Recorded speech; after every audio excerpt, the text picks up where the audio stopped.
Jose, doon tayo sa gawing yon. Maria! Maria!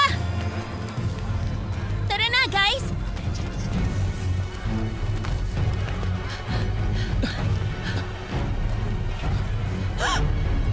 Ayun siya!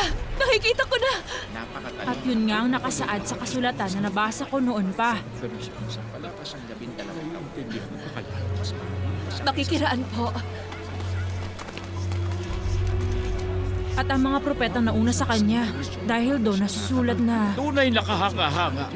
Ngayon lang ako nakakita ng ganyang kaliit na bata na napakatalino at puno ng pangunawa. Jesus!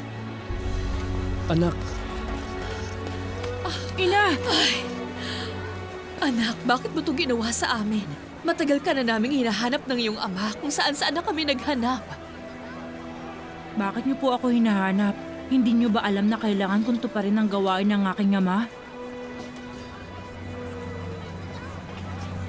Mabuti na lang at ligtas ka.